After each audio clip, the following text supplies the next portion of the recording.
Good morning, Year 3, and welcome back to Wednesday's home learning video, where we are going to continue to be writing our character description. Now, today, I don't need you to write the date and learning intention because we're carrying on from yesterday. So remember, we just do the little short date in the margin, so then we can see it's one piece of work, but we're extending it over 2 days. So as always, sharing my screen. There it is. So let's have a little look at what we're doing today. So our starter today, we are going to be looking at having a little practice of our spellings. And we're going to be doing a little bit of a sentence practice. You may want to do look, cover, write, check. But let's have a little go. So your first word that you're going to need to write today is traditional. Traditional. We've been looking at traditional tales, haven't we? So the word is traditional. Your second word is tale, not as in an animal's tale, as in a traditional tale, as in a story. Try not to get confused with a cat's tail or a rabbit's tail. It's a different spelling. It's a different homophone. Blew. He blew the house down. Now, again, this is another homophone. I don't want as in the colour blue. I want as in he blew the house down. Number 4 is innocent. Number 5 is guilty. The wolf was guilty. Number 6, chimney, when he fell down the chimney. Number 7 is little, the little pig, let me in, little. It's one of our high frequency words. This one must be number 7. Number 8 is true. It was the true story of the 3 little pigs. Number 9, is accident, one of our year 3 spelling words, accident. And number 10 is wolf. Okay, I'll go through those again. So number 1 was traditional. Number 2 was tale. Number 3, blue. Number 4, innocent. Number 5, guilty. Number 6, chimney. Number 7, little. Number 8, true.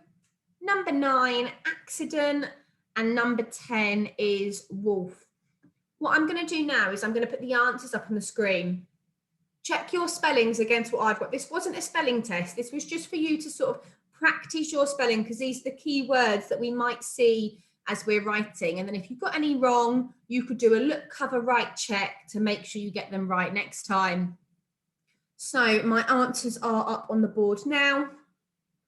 So for example, if I spelt the word wolf wrong, you might have a little practice at the bottom, maybe writing it out 3 times to remind you. Okay. So let's have a look at what we're doing today. So continuing on from yesterday, we're going to continue writing our character description. What I want you to do, and I noticed as I was rereading mine yesterday, I had a couple of mistakes as I went along. So I want you to reread your character description. Can you edit and improve your work? So you might need your editing pen here. So what I've done, I've gone through and I've just added in a couple of extra adjectives that make my writing a little bit more interesting. So on top of a hill, living all alone, there is a terrible creature who goes by the name Mr. Pig. Mr. Pig is huge and tubby. He has 4 heavy trotters. Now, what do I need in between here? Now, we said before, if it was 2 adjectives together, we needed a certain something, didn't we, to separate it in our list. And it was part of our toolkit. It was a comma. So 4 heavy trotters and a wobbly belly. His ears point up in the air because he's always listening carefully for the pitter-patter of little feet. Carefully was one of our adverbs, wasn't it, that we looked at, spag. This terrifying hairy mammal has a large round snout, which is almost always covered in snot. His terrifying beady eyes make the bravest of animals jump at the sight of him.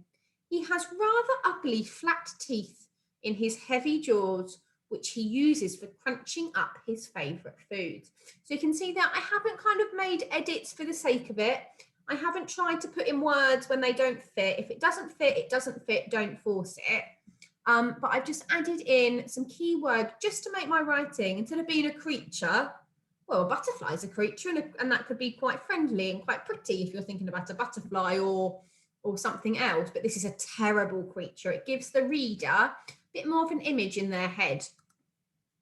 So today we're going to continue our writing, and we are going to be describing the wolf or the pig, whatever character you chose. We're going to be thinking about their personality. So yesterday we did appearance, and that meant what they look like on the outside. Maybe personality. I'll pause here. What do you think personality is? Well done if you said, sort of personality is the way they behave, the different traits they have, maybe that they like, what they dislike, what they're like on the inside. So, as I did yesterday, I've started to just write one up fairly quickly. Let's get rid of that extra full stop so you can have a look.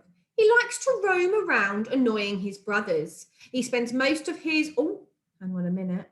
Most of his most of his day shaving the hairs on his chin. When he senses a wolf nearby, he locks the door and pretends to be busy. He doesn't like being disturbed and enjoys his own company. Mr. Pig doesn't like to share his things, especially with a wolf.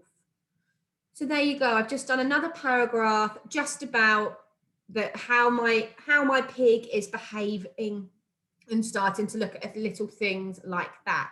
So good luck with your next paragraph. Have some fun. Go back to your word bank from Monday's lesson, it must be now, and have a look. Include some of those key adjectives that we've got. Don't forget to send any work that you do in across to the Year 3 email addresses. We like to see them, and I will speak to you soon. Bye.